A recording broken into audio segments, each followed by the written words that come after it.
Title of today's presentation is Food for Thought, Better Food, Better Mind. It's about the effect of food on our mind. We eat every day, 3 times, sometimes more, okay, sometimes less, and everything that we do every day with regularity has a tremendous effect on our life. And we have various priorities when it relates to choosing the food we eat. So I want you to be using the Mentimeter. You can see the code on the window, and we'll be posting the link in the chat window, so you just have to click on it. So the question I have is the following. What is most important for you about food? And to answer this question, you have to choose which of these items is your first priority, which one is second, and so on. The choices I'm giving you are healthy, tasty, good for the economy, good for the planet, mentally elevating, and ethical. So I give you some time to order according to your priority. So you have the first one, the second one, like this you can choose. We have enough data here. So number 1 is healthy. We want the food to be healthy. Number 2, we want it to be good for the planet. Number 3, we want it to be ethical. Number 4, we want it to be mentally elevating. And number 5, we want to be tasty.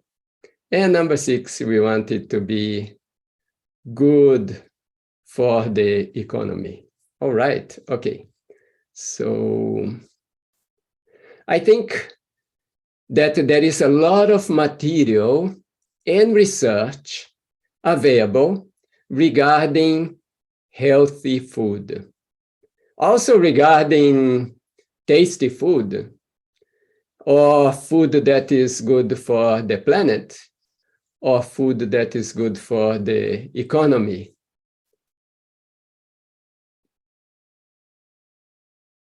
As an example, things that we read that better diet can control things like heart disease. We also hear that the meat industry is one of the main producers of greenhouse gases.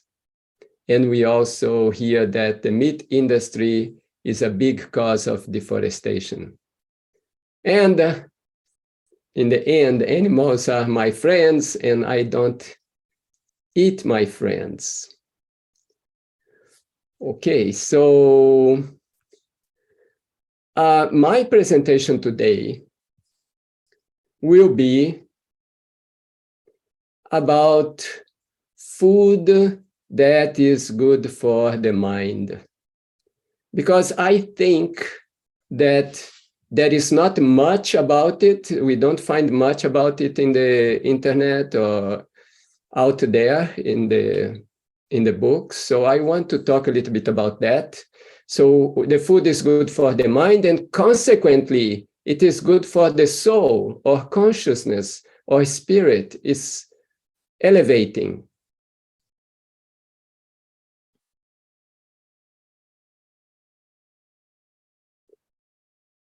We are human beings.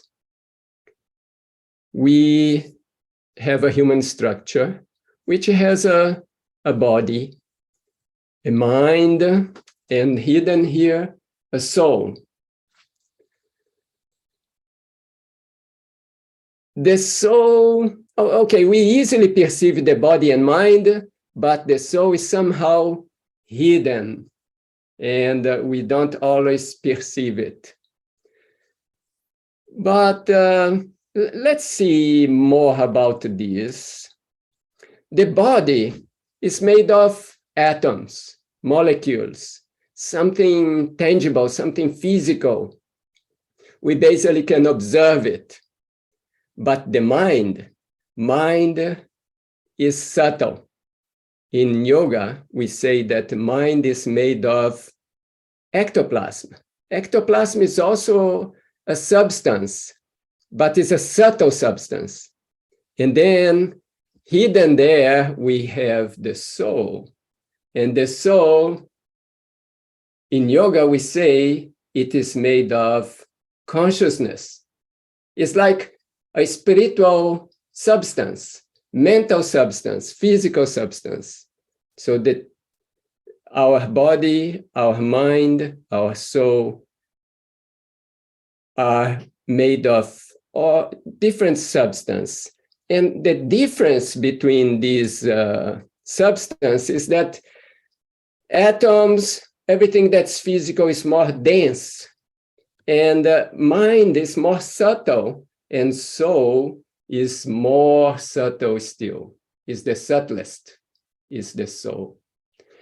And what happens is that when we eat, the food that we eat gets transformed, and it can be absorbed in our body, and it will become our blood, our flesh, our fat, our bone, according to the needs of the body. Now, part of the food gets further transformed in more subtle elements. And eventually, it gets transformed into ectoplasm.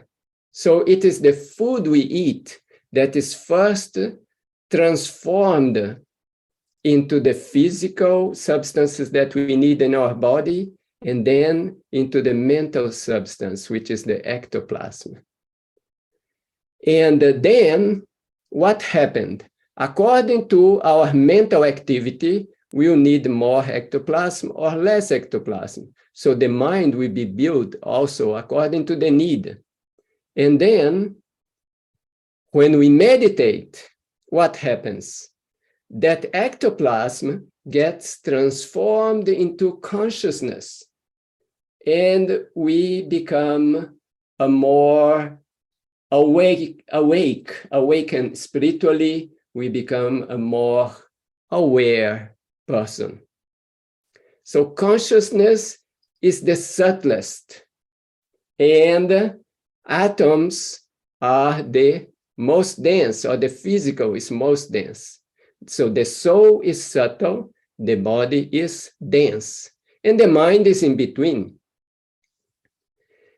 In the same way, we can categorize the food that helps to develop the mind is more subtle food. And the food who helps to develop consciousness is also more subtle food. The other two categories are some intermediate category and a more dense food that keeps us very much into the body and very much in our instincts. So that food we want to avoid. And some examples. Dense food that will keep our mind very dense. Food of animal origin, like meat and fish and all this. It will keep our mind very instinctive, so very related to body. Food that is subtle, that will help develop ectoplasm and consciousness, that is like fruits, grains, vegetables. And I will not go into those details now, but I will talk a little bit more about other things about food that we don't see so often. And on the PLT community, we can publish a list of all the food that is good for the mind and all the food that we should avoid because it makes us more dense and more instinctive and not so much developing the higher layers of our mind. So these three categories of food, the subtle food or sentient, the mutative food is like in the middle, it's okay, not too much, and the dense or static food that we should avoid, like non-vegetarian food and all, onions, garlic, mushrooms. There is a list that we can add on our website for your, or in the community for you to follow. Now let's look at some other aspects of eating that we may not think very much. So I put a question to you now. Do you usually eat alone or in others' company? Let's see how you do that one.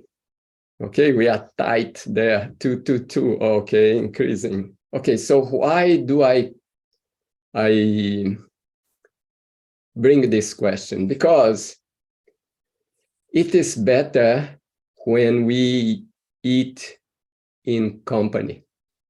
So let's say the time of eating, invite other people to eat, and it will make the whole feeling a little bit better, and you may even absorb better the food. Of course, you should eat with people that you have a good relationship with, that you, so you create a nice atmosphere. So these are simple things, but it's working on our mind. And therefore, that food that we are eating also is doing good for our mind. And when you eat mostly alone, which seems the majority here, you know, most problems that people have about eating, let's say eating not healthy or things like that, come when people eat alone. Let's say you eat too much or you go too much sugar or too much this. And so if you eat in company, it will help you to have a better diet. Simple things. Now, another question. What would you say about the food you eat? It is ideal, it can be better, it is not good. So what would you say? Okay, it seems that we are getting a lot of it can be better. Yeah, we are getting a majority. Also, two people in the chat have said the same thing. Oh, one person said ideal. Okay. Okay, we have an ideal and one can be better. Okay, I'm just giving you a moment more. I wish I could say it's ideal, is in the chat. Oh, okay, okay. All right. So let me move forward here. I will give you a follow-up question. Okay, so the follow-up question is this one. So what prevents you from having an ideal diet? All right, so I'm covering part of it. So what prevents you from having an ideal diet?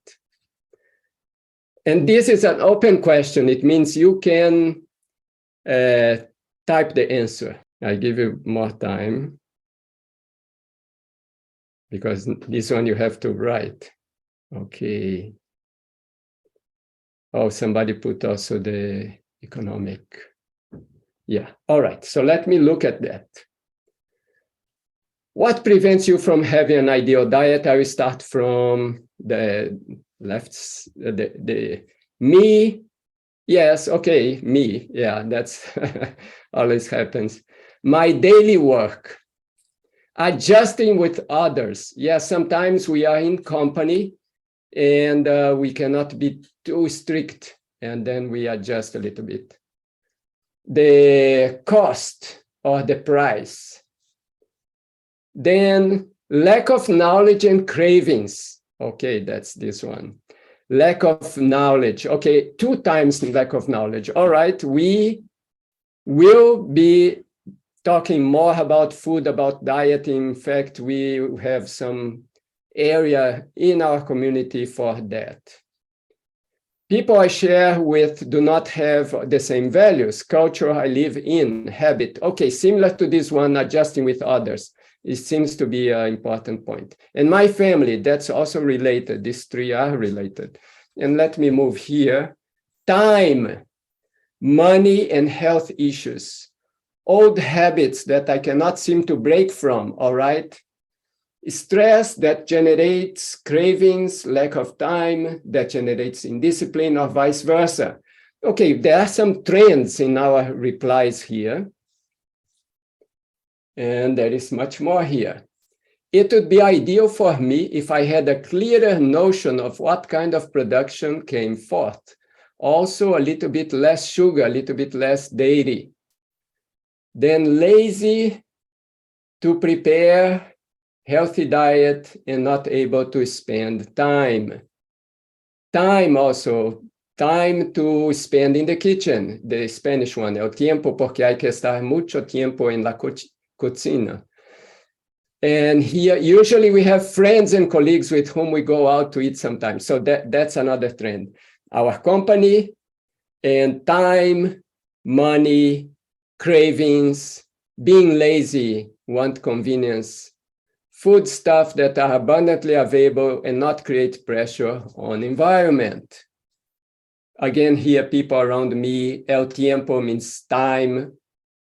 Yeah, I think we got a few trends here that we can use in future presentations. We can see and prepare some materials on these categories.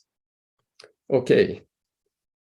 Thank you for sharing that, and I'm sure some of you may see that others also have similar difficulties.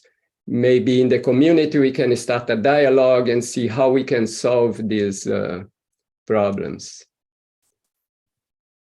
And here I give you another opportunity to express what could help you to have an ideal diet. Like,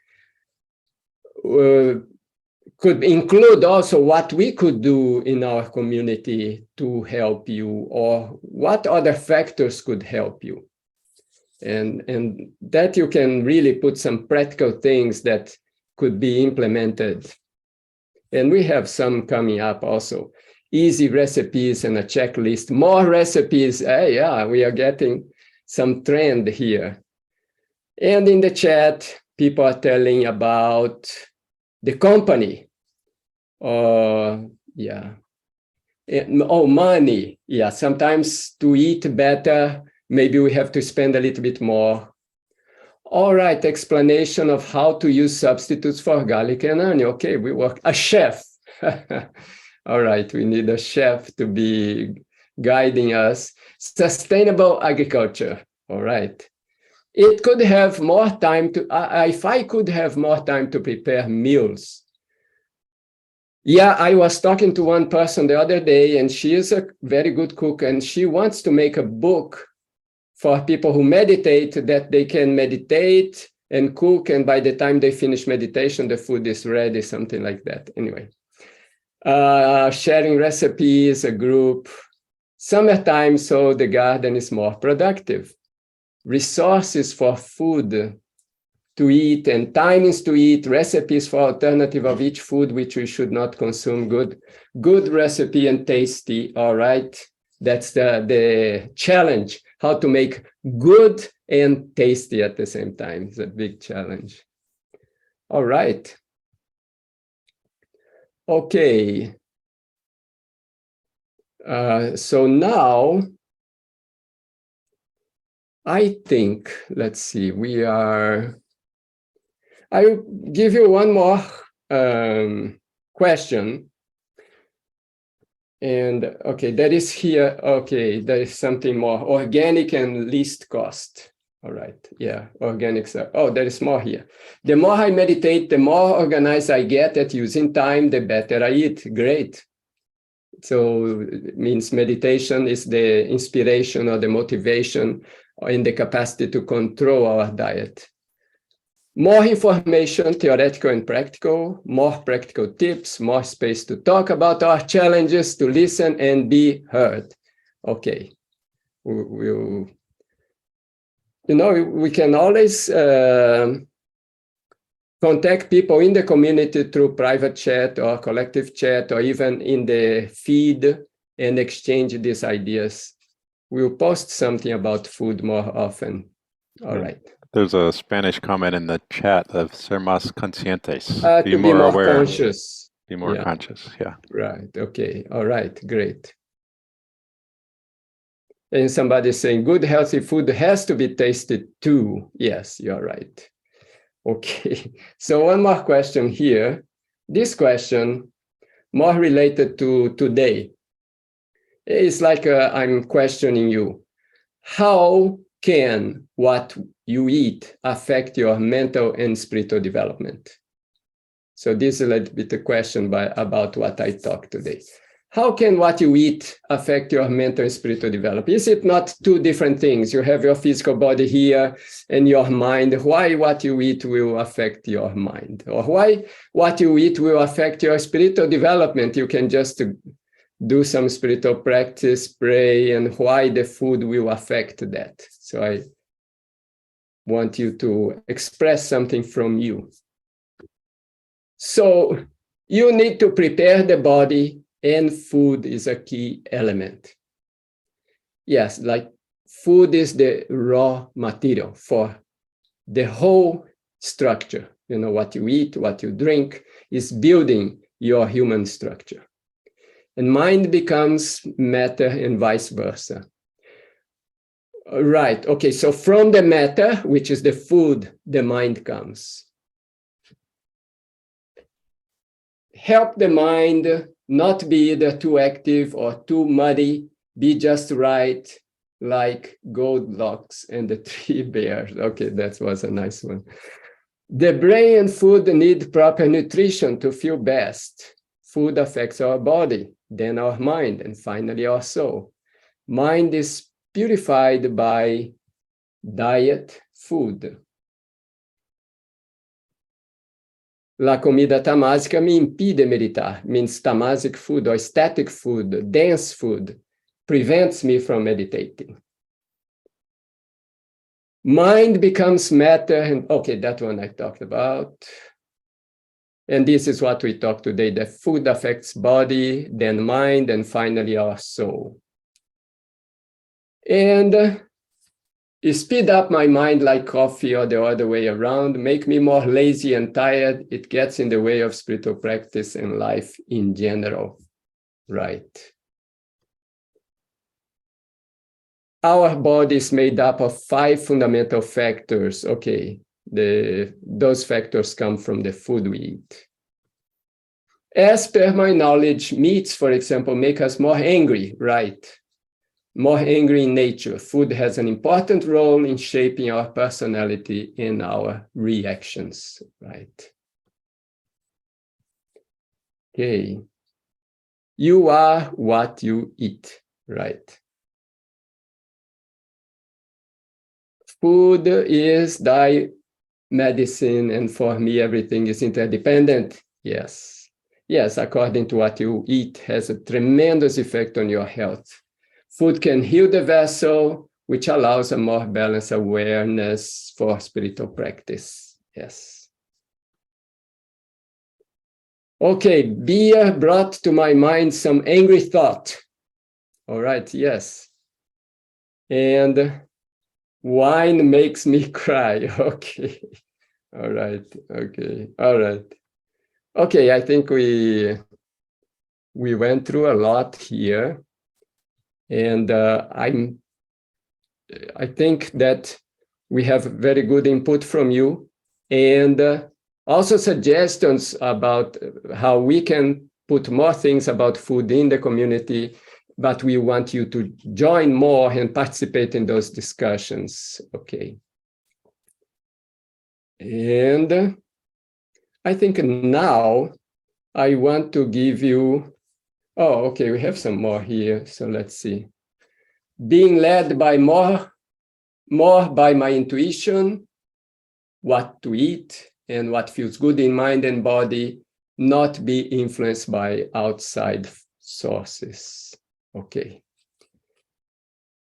I want to give you some time to talk amongst yourselves.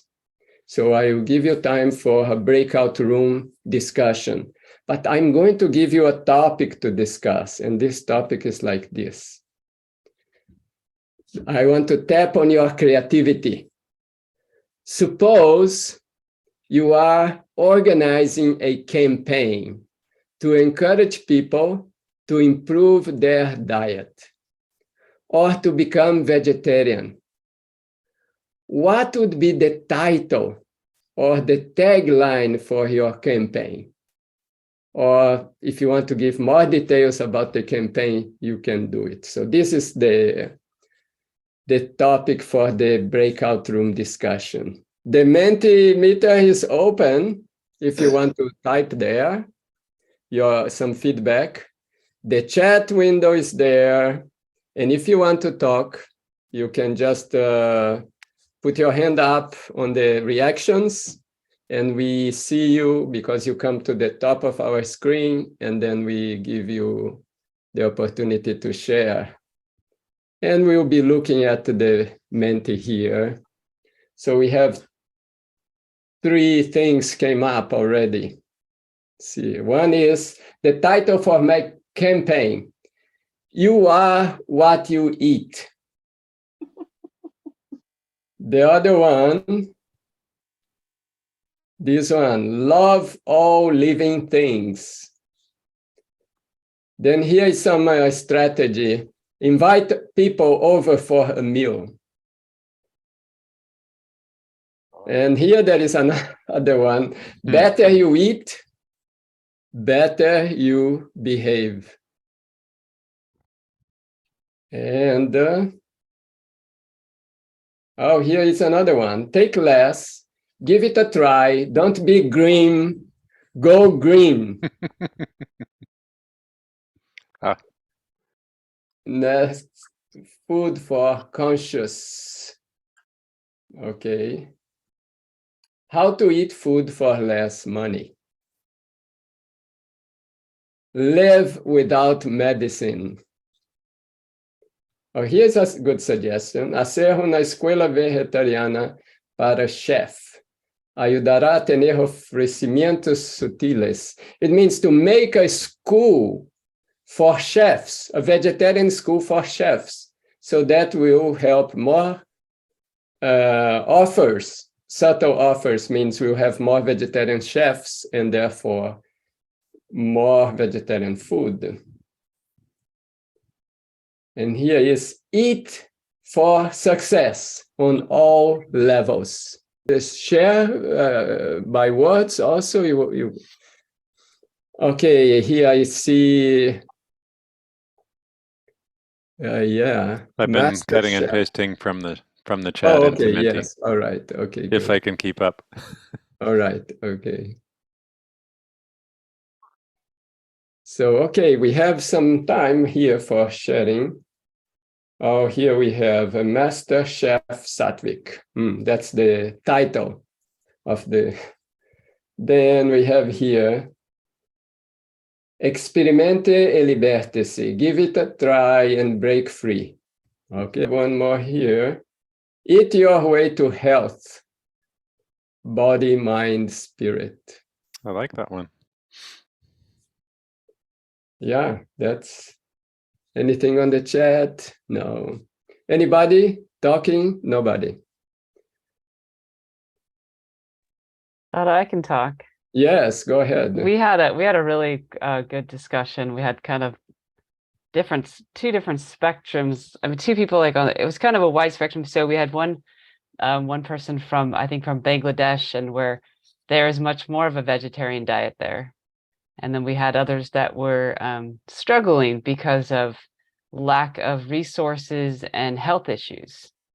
So we were, and the trouble of sometimes buying like fresh foods that they spoil so quickly, especially if you live alone and you don't have, so those are kind of the discussions, and then kind of in between about, you know, like we all believe in a healthy diet and how it does change us for the better. And we were the ones that somebody had talked about that they used to